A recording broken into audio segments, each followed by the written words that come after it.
Welcome, business enthusiasts. Today we're hosting Nassia Skoulikariti. She will unveil how IoT makes her morning productive and her three-step strategy for the company's success. Nassia is a seasoned technologist with over 28 years of expertise in end-to-end digital transformation.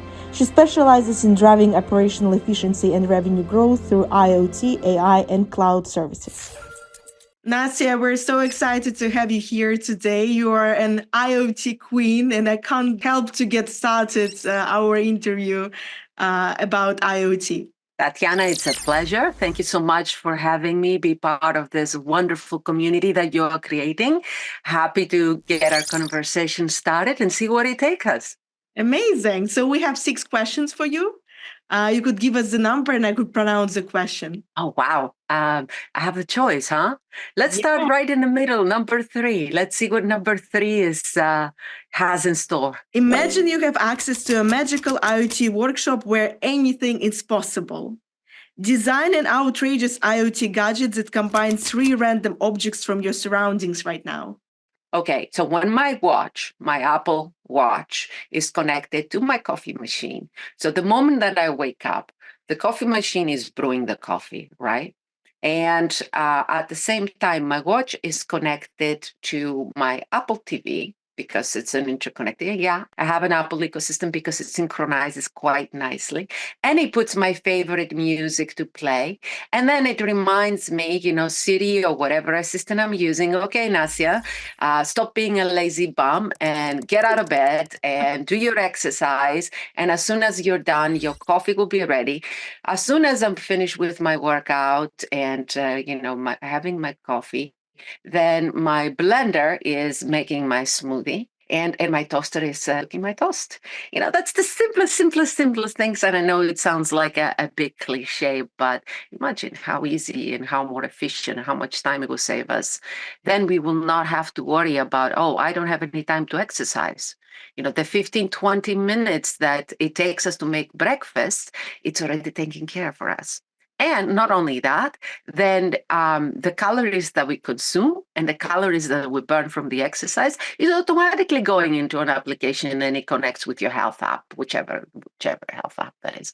That's the way that it will be in the future. We're going there and parts of it already happening very, very fast. So it's a very simple, but very effective and very practical way of starting the day with IoT. Shall we go to the next question?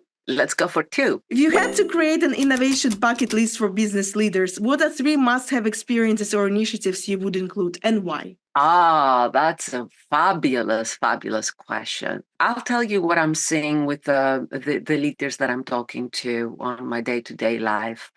I see a big gap between the vision of the leader once they decide they're going to launch something or for a current organization they're working with in terms of strategy.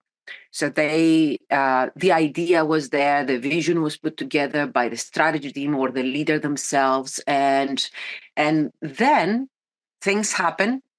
Day life happens, information happens, different teams, different people come in, and we lose the alignment between what a strategy is and what the vision, where it started from. And there's no practical steps in many ways, or the practical steps that come from it in order to ensure that that vision and that strategy takes place are either outdated or they're non-existent or they're not valid anymore. So I would say that one of the core elements and core areas that every leader should be doing on a yearly basis outside, the review of how my company is doing financially is my vision and my strategy still aligned? And what do I need to do in order to ensure that we're going towards the right direction? This is the same with what it comes if the organization has a board of directors, that they're looking at the performance of the company and the team. That then feeds into a practical step-by-step plan that can be circulated within the different department, within the different leadership teams, within the different people within the organization. And that's a big gap there, especially I see it both on startups and I see it in a bigger organization as well. The bigger the organization becomes, the more gaps and silos are created, and the more we lose track of what the original vision. So if the people within the organization don't understand what we're standing for, they don't understand where the company is going for, how can we expect them to wake up every morning and be excited about doing their jobs? Then it becomes utilitarian. It becomes a way of, oh yeah, I'm doing a job so I can get a salary, so I can pay my rent or buy my food and cover the expenses for my day-to-day life. And that's where depression comes in. That's why people leave organizations and need to be more in touch of what's happening. So that's the number one thing that I see.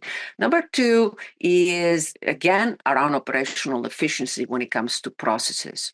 Now, there is a big debate when we're looking at processes, and that is processes can be too complicated, in which case it stagnates innovation. We don't want that.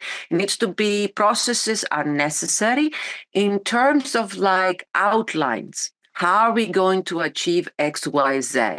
And the reason for that is because teams come, individuals come, individuals go. The wealth of information, it usually resides in somebody's head. If we capture that in a process, if we capture that in a document, if you wish, somewhere, then people can step in and say, okay, this is the framework I need to follow in order to achieve this logical next step to get this job done. So processes are usually done, and it's a very complicated and comprehensive, depending the size of the organization, exercise to get it completed. But then it's done, and it collects dust in some team book somewhere in a drawer in most organizations, right? It's not really reflected. And we're running around like headless chickens trying to get the day-to-day things taken care. So reviewing of the processes on a regular basis and ensuring that it still makes sense for the stage the organization, the business is in at the moment, right? Because where we were yesterday or last year doesn't mean it's the same thing fits and works this year. So that's a one area. One of the things is I always say, even when it comes to technology or when it comes to the organizations, we need to bring that human element, the humanizing technology into perspective. And by humanizing technology, I don't mean, getting robotics and putting a smiley face on them. I mean, making our technology from the simplest things that we're using on a day-to-day basis work for us, not the other way around. And you will see now with the AI being everywhere, that it's becoming good and bad. What I mean by that is it's good because it helps. It makes what we do faster, more efficient if it is incorporated within the operational framework of a company. But at the same time, we've been giving away our own thinking power to something like ChatGPT, because ChatGPT gives us the answers for everything. So we're going to start thinking less and less and less and less without having our own opinion, which is not good. That's where humanizing the communication and the operations and technology comes into place. And it starts with the leadership. It starts with a leader understanding and communicating clearly with their team and saying, hey, this is what I'm envisioning for us. What do you guys think about? And so everybody is on the same page. And then when it comes to technology, using technology to aid us, to help us, not the other way around. Because we don't want to wake up one day and saying, hey, the robots took our job. Why did the robots take our job? Because we were too dependent on what they're doing without upskilling. And I'm mentioning too many things on this, but those are the three core things I would say: vision alignment, strategy vision alignment, so it works, review of the processes, and ensuring the communication and humanizing the human element is there, our core. These answers couldn't be more concise. Thank you for sharing this opinion. Pleasure. Shall we go to your 6? Let's jump on the end. Imagine you're in a room filled with giant puzzle pieces, each representing a different aspect of a company's strategy. If you could rearrange these pieces to create the ultimate strategy for success, what it would look like and which pieces would be the most crucial? Oh, wow. Great question, Tatiana. And funny enough, because I love puzzles, it's a good question for many, many different reasons. One of them is because the majority, when it comes to strategy, for most organizations, are a bucket of different puzzle pieces that needs to be put together. So the way that I would arrange it and what I would do first is I would look at the current state of the organization, do a deep dive, a gap analysis, understanding where we are, and from that we'll understand what works, what doesn't work, and then look at where we want to be. That's the next step, and that's where the alignment between strategy and vision comes into place. And the third step would be how to get there. And that's like the different processes, is the plan that we need to execute as a team in order to get to the end point. I would say those three areas: where we are, where we want to be, and how to get there, is how I would prioritize it. Makes perfect sense. Sounds great. Next question. 4. What's one invaluable lesson you learned from your experience as a startup founder that you applied to your consulting work today? I started Apiro Data before COVID. Obviously, we did not know that COVID would hit. Different story for another time, perhaps. But and the idea was, the reason that I started an IoT company is I was fascinated for many, many years before that. But then my late dad got diagnosed with early signs of dementia, and he was losing his memory. So he would be going out, and then he forget what he was. And I was like, there's got to be a way so we give him peace of mind and give us as a family peace of mind. And I'm talking about a decade ago now, where wearables and GPS tracking was not the done thing.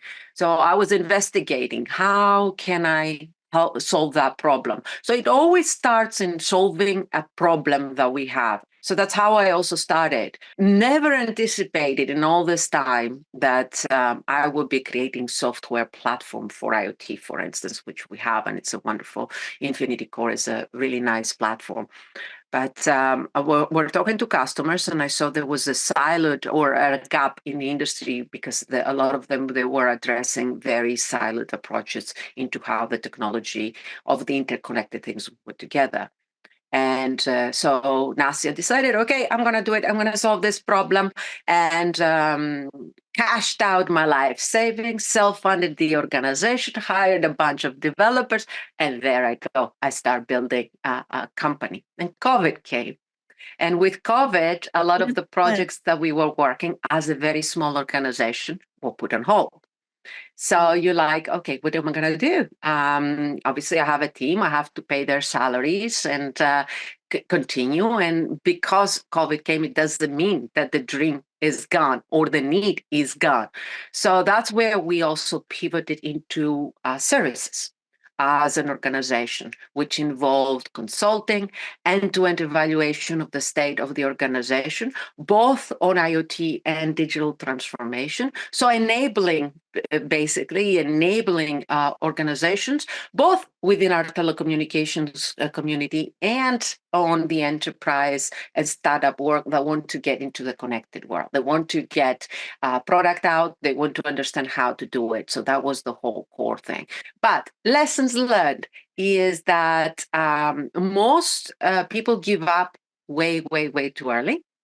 So the first obstacle comes, and you're like, oh, I cannot deal with it. It's not meant for me. I'll give up.